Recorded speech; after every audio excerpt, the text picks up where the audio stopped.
Isn't that wicked, honey? That's unreal. A giant cigar in the sky. Rain so heavy, it sends eels swimming through the streets. Eels in the gutter. And a sunset stops traffic in New York. Oh, there it is. There's always been weird weather, but today, thanks to the smartphone, more and more of these crazy events are being captured on camera. My feet are going numb. I think we should go.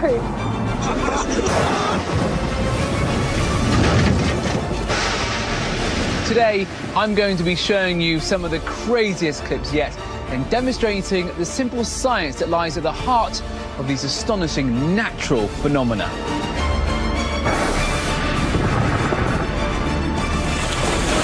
Welcome to the world's weirdest weather.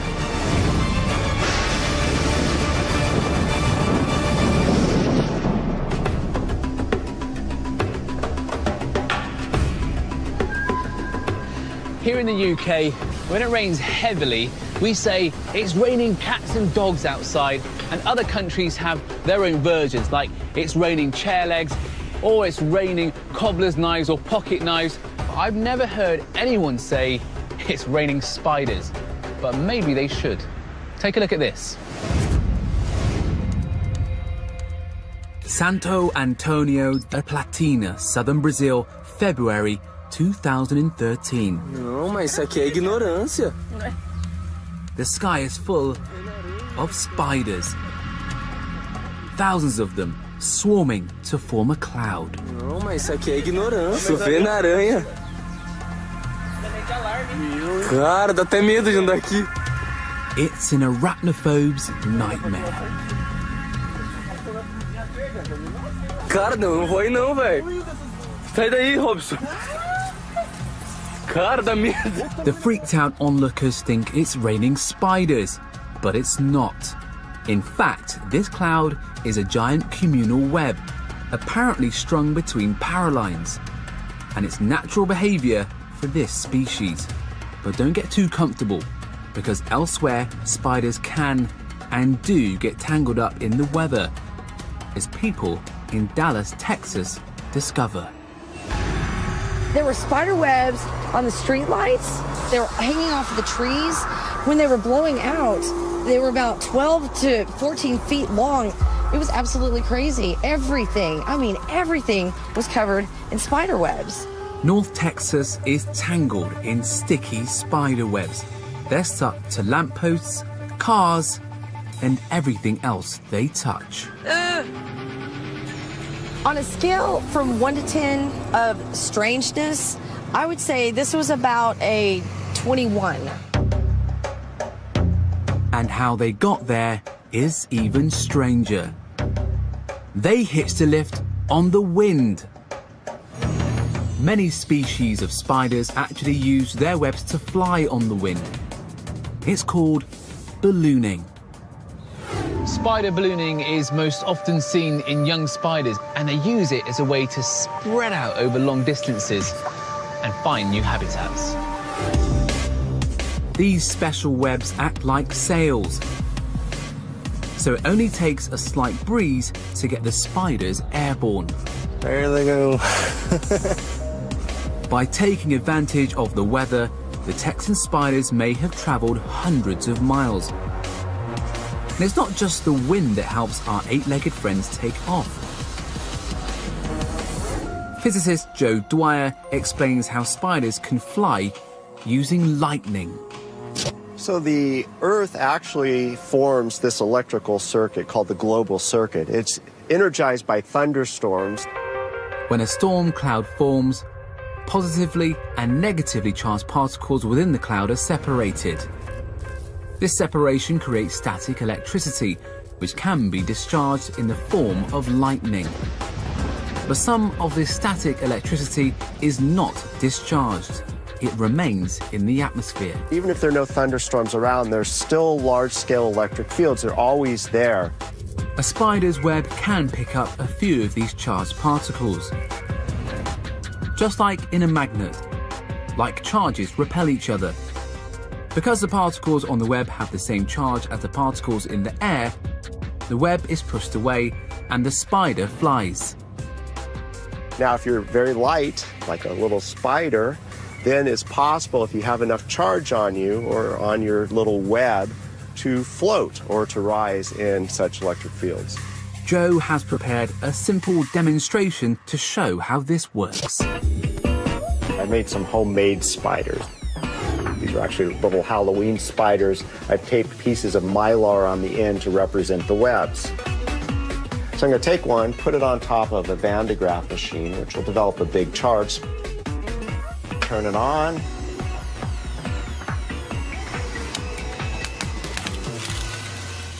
And away it goes.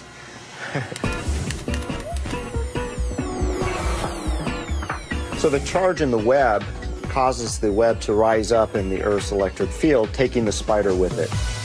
So next time you see a spider floating past on a windless day, just remember, you could be witnessing the power of the Earth's invisible electric field.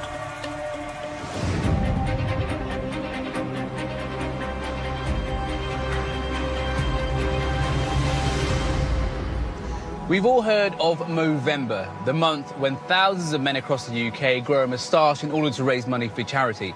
But what I bet you didn't know was that sometimes the weather joins in too.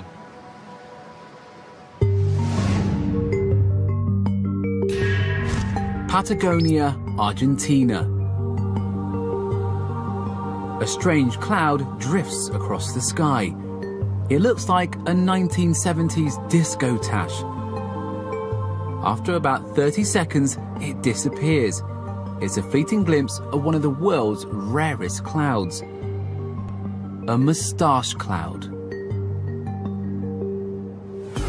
Cloud expert Gavin Pretapini describes what makes these curious clouds so unique. Moustache clouds can be quite thin and rope-like. The upside-down crescent appears to almost rotate because it forms within a vortex of air. It's this vortex that makes moustache clouds so rare, as the conditions must be absolutely perfect to create one. A rising column of air, a thermal, encounters wind shear, and this causes the column of air to curl over and develop a vortex. If you imagine a water spout or a tornado, that's a vertically orientated spinning column of air. Well, in this case, it's horizontally aligned. But whereas a tornado's vortex has a strong, powerful rotation, moustache clouds are much weaker, appearing and disappearing within a matter of seconds. They appear without fanfare. The moustache curls around, twirls and rotates, and then just evaporates into the blue. It's rare to get a photograph, even rarer to get a video of them. That makes this video from Patagonia truly exceptional. A rare moving image of one of the rarest clouds in the world.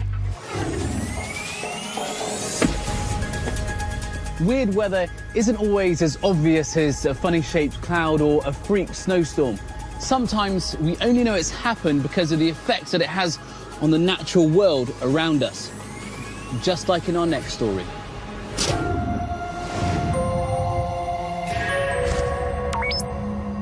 Qingdao, China. This once beautiful bay was selected to host the sailing events at the Beijing Olympics. But over the last decade, it's become more famous for its annual invasion by a sprawling green blob. Because it extends to 1 kilometer, you can't escape. The slimy green intruder is a kind of algae called sea lettuce. 准备到海边泡泡游泳的，结果这样的情况就不敢下嘛。我觉得很脏，就不敢下去。 So what's all this got to do with the weather? Well, in the springtime, heavy rainfall washes fertilizer from the surrounding farmland, and it all ends up in the sea, where the algae go mad for it, reproducing like crazy and filling the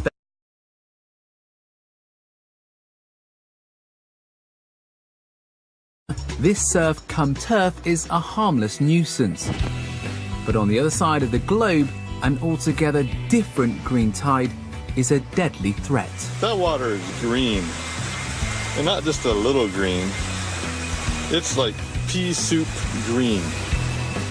In 2011, satellite images show Lake Erie turning green with algae as record rainfall drains fertilizer into this North American landmark.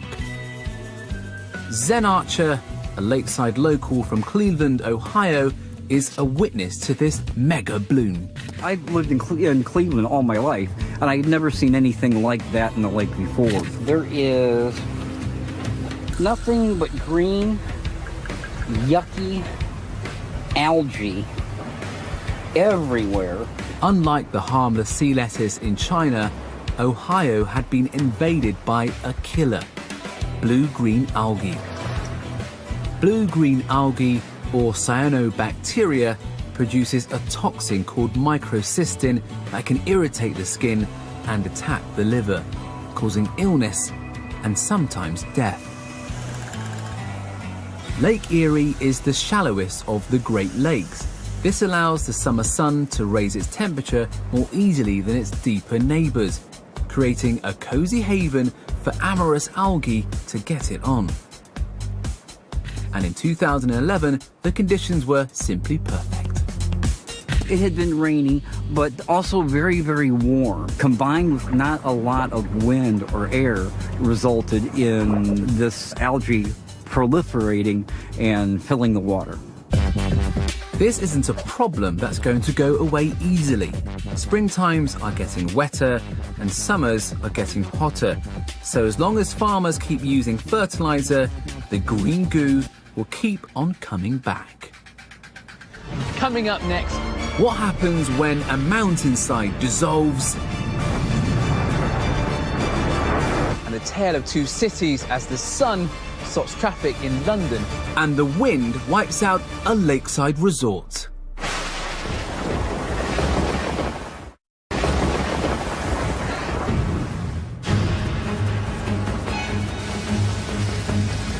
Water isn't the only fluid that marches to the call of gravity. Sometimes the forces that hold together a landscape like this one can become unstable, turning solid earth into a fluid mud in the blink of an eye. And the results can be terrifying. Fergen, Austria, August the 4th, 2012. A violent torrent of mud shatters the peace of an alpine summer.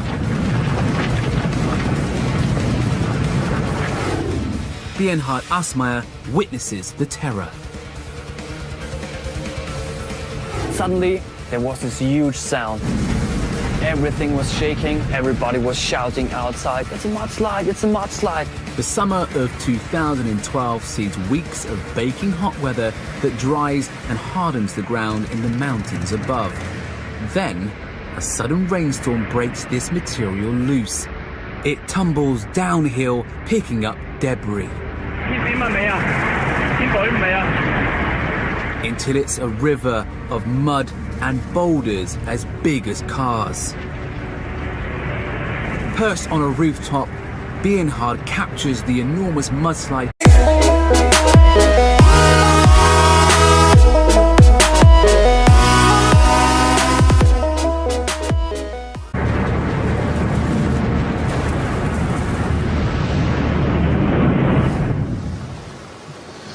Mudslides happen when fine particles of earth in a slope become unstable, either by drying out too much, like what happened in Austria, or the opposite effect, too much water, which causes the mud to swell until it can't hold itself together any longer. In both situations, the greatest danger is to the people that live below, because the flow of the mud can pick up huge rocks and boulders on the way down.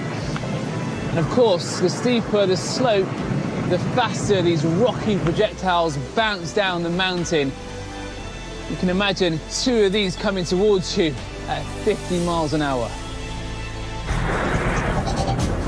Despite the danger, Bernhard keeps filming. It was like watching a movie, but you are part of the movie.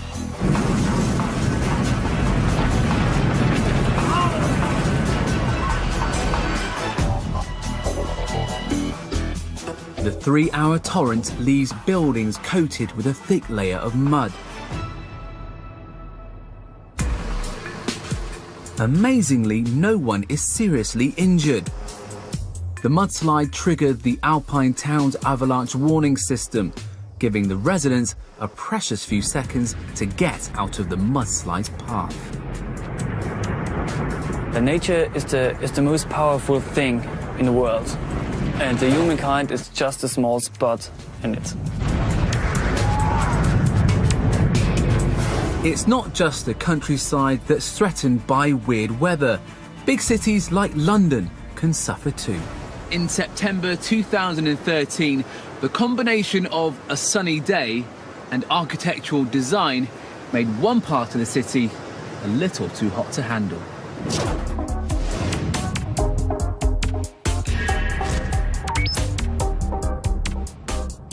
It all begins as a typical summer's day. But on one corner of the city, it gets so hot, a car starts to buckle and melt.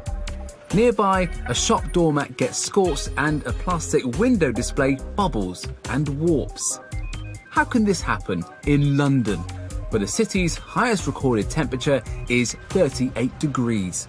The answer lies with a newly built skyscraper known locally as the Walkie-Talkie, thanks to its distinctive curved shape. What was happening in London was similar to what I'm doing here. The magnifying glasses concentrating the sun's rays down to a single point on the paper. And that's what was happening to the building. It had a mirrored outside and a concave shape, focusing the sun's rays down to a single point on the pavement. Unfortunately, that was where the car was parked. And believe it or not, the temperature soared to 90 degrees centigrade, almost hot enough to boil water. And definitely hot enough for a traditional British fry-up, cooked in a less than traditional way. To cool things down, the Walkie-Talkie, or Walkie-Scorchy as it's now been nicknamed, is going to be given a giant sunshade, making al fresco fry-ups a thing of the past. The effects of the solar death ray in London were short-lived, but some weird weather can leave a lasting scar, like our next story. Epiquen, Argentina. In November 2011, curious sightseers photographed a ruined city recently emerged from beneath the waves of Lake Epiquen, like an eerie, Argentine Atlantis. Flash back to the 1960s and 70s and it's a very different picture. Epiquen is a buzzing lakeside resort. Then in 1985, disaster strikes. A sudden flood engulfs the town under more than 9 meters of water. The cause? A single rogue wave that smashes through the town's flood defences like a tsunami. We usually associate big waves with the sea and not lakes, but there is a simple explanation. Now, we would have all done this before in the bath. If you rock back and forth at just the right speed, you can create a wave that travels the length of the bath, and we all know what happens. Eventually, all the water goes over the side. Well, in Argentina, it wasn't a bather that created this big wave, but the wind. It came from just the right angle, at just the right speed, and created a wave called a seiche. Wind-driven seiche waves can happen anywhere the conditions are right, even in a swimming pool, getting bigger and stronger with every surge. The 1985 Sace wave that destroyed Epiquen got so strong it smashed through the dam that protected the town. With no defences, the wave surged through the town, destroying it completely. The authorities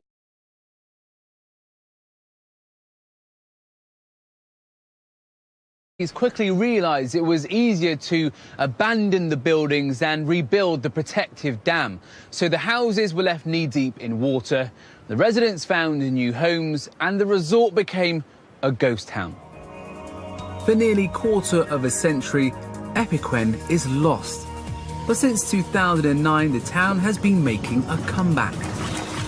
Inch by inch, the waters have receded to reveal a haunting reminder of the strange and sometimes savage power of the weather.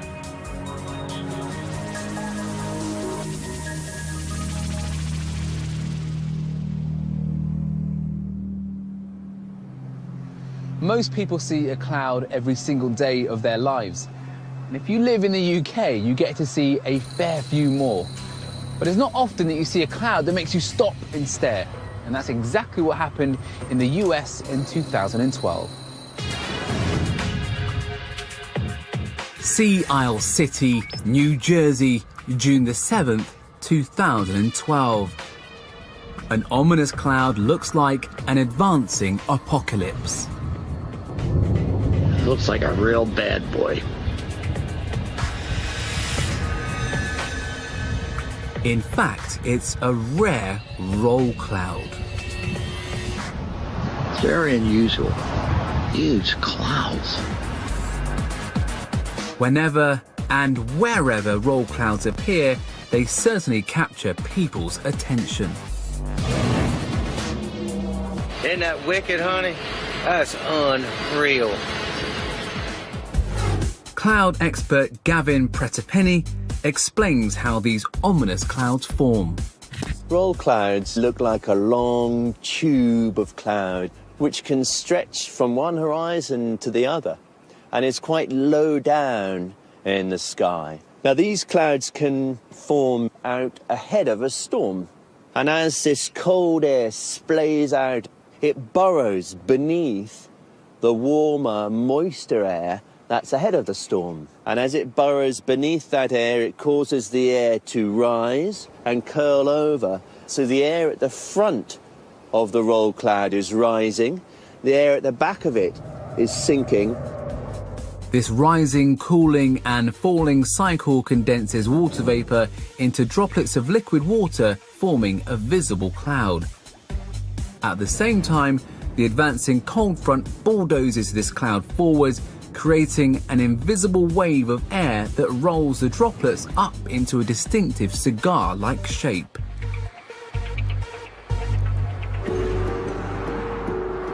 Roll clouds might look dangerous, but they're not, at least not to us on the ground. But what about for anyone who ventures closer? In October 2011, hang glider John Hesh finds out in a close encounter with one of these meteorological giants above the coast of Southern California. That day was special because I watched the cloud grow and develop and extend all the way up here, and flew it for an hour and watched it dissipate and disappear. The cloud doesn't hurt Hesh. In fact, it helps him to defy gravity. When we fly a hang glider, we're constantly sinking at 200 feet a minute, but when the wind blows hard enough, it counters that sink rate and we can fly around as long as the wind blows. At the front edge of the roll cloud is an updraft. So long as Hesh stays inside it, the rising air will keep him airborne. It's a visible highway in the sky. It defines the lifting area. As close to being a bird as I know. When they appear, it's a magical afternoon. Magical may be, but judge it wrong and you could be in for a crash landing. Lifting air is something that gliders live for. If they stay in front of the roll, then they are in consistently rising air. The problem is they also can be rather dangerous, because if you find yourself in the back of that wave of air, that's where the air is sinking again. If you don't know what you're doing when you're hang gliding around one of these clouds, you could really get yourself into a lot of trouble. Still to come, volcanic steam devils. Eels hit the streets of New Zealand. Eels in the gutter. And a tropical paradise turns white.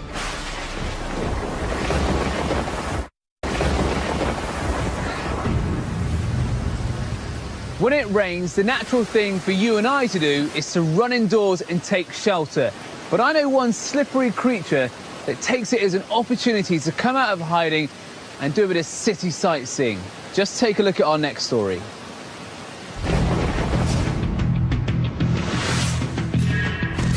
Masterton, New Zealand, March 2012. A quiet street becomes an outdoor aquarium. Have you ever had this in your town? Eels. Eels in the gutter. The street is swimming with slippery freshwater eels. Kiwi local Jermaine Kirihi captures the bizarre events on camera. When I got here, there was actually eels swimming in the gutter. I looked down to my left, there was a couple down there. There was, they were actually swimming on the footpath. Look at that. Eels on the road. When we got out and actually saw that there was eels swimming around, yeah, it was a bit of a shock. So first time I've ever seen that in the streets. How did a dozen eels slither into a suburban street? It's down to an exceptionally heavy rainstorm. I just remember the night before it was raining at least 24 hours non-stop. It normally takes days of rain to flood the streets this badly. So what was going on in New Zealand? The answer, 3 crucial ingredients. The first ingredient that you need is a thundercloud. The second thing that you need is for that thundercloud to be holding a vast amount of rain. And finally, you need that storm to unleash all the rainwater onto a small area in a short space of time. A weather event like this in New Zealand is called a weather bomb. When a weather bomb explodes, it can trigger a flash flood. So much water falls so quickly, it overwhelms the drainage system. The drains overflow and water surges into the streets. A really torrential flood can flush out anything and everything that floats, including living creatures. They actually came through this drain here. This drain runs to a creek at the back of the house that my grandmother lives in. Most of us would be freaked out, but to Jermaine's grandma, they're not scary, they're lunch. My nan actually was encouraging us to go out there, catch them, so she could eat them. But she's old school, so she was keen to have a nice feed of eel. Luckily for the eels, Jermaine has other ideas. Instead of cooking them, he releases them back into the local creek. Is the eels, people? Told you we were releasing them, we didn't eat them. So next time it rains, don't forget your umbrella and your fishing rod.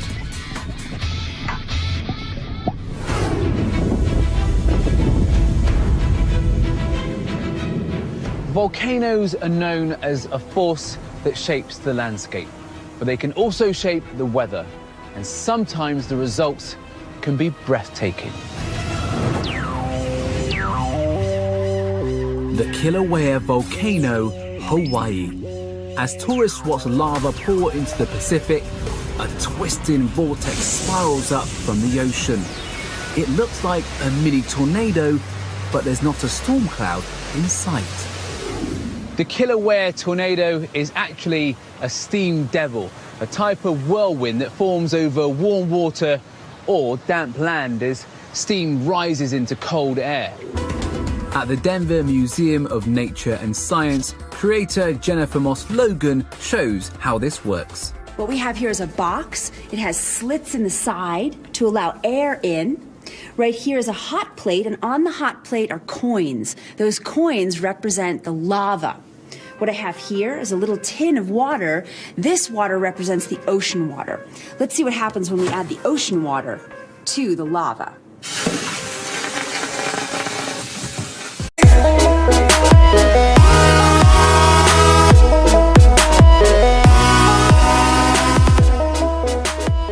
Water meets hot lava, it turns to steam. This starts to mix with the cold air around it. More air is drawn in from the surrounding area, creating a circular air current that spins the escaping steam. That rising column of steam, that's the vortex. The air is rushing in and circulating around and causing that beautiful vortex. That is our steam devil.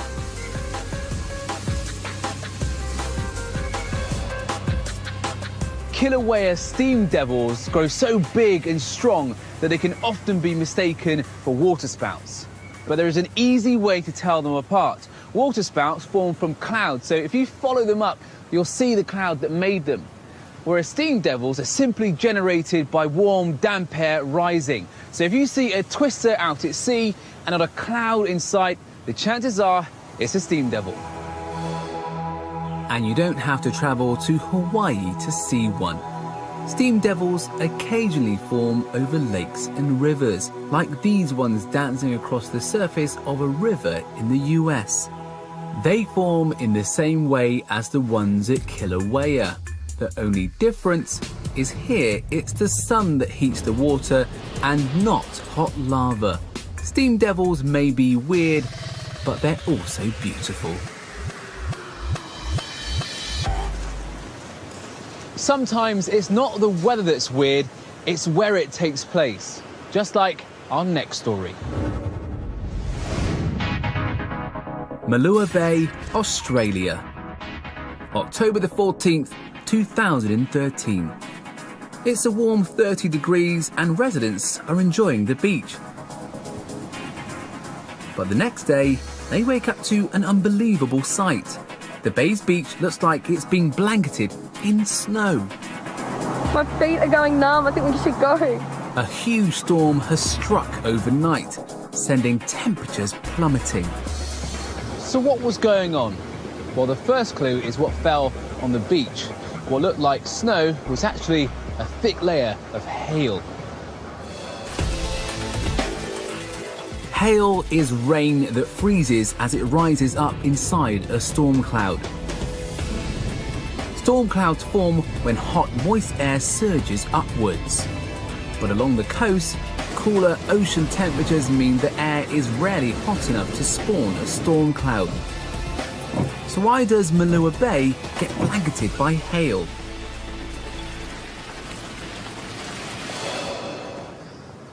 Thunderstorms in Australia at that time of year aren't uncommon, but what was very unusual is that the thunderstorm was so big, with so much hail, and so close to the sea. It seemed incredibly unlikely. Something else must have triggered the weird weather, and that something was raging further inland. In surrounding New South Wales, soaring temperatures spark over 70 wildfires. Wildfires heat the air around them, causing the air to rise very rapidly. And in Australia, all that air rising from the wildfires powered up the thunderclouds, making them much, much stronger. And the convective currents helped them to produce a lot more hail. And once the clouds cleared the fires, they dumped this massive hail right on the beach, turning this surfer's paradise into a winter wonderland. Coming up next on the world's weirdest weather. The sun stops traffic in New York. Oh, there it is. Whirlpools so big you can only see them from space. They're very big, they're very powerful. You have no choice but to go with the flow. That's the whirlpool turning the boat. The sculpting power of the wind. And could this be Earth's most powerful lightning?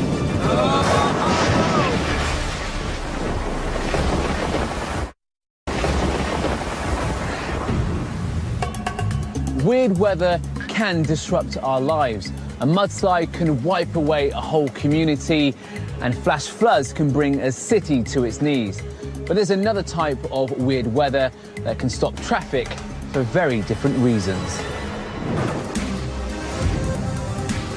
New York, July the 13th, 2012. A crowd gathered.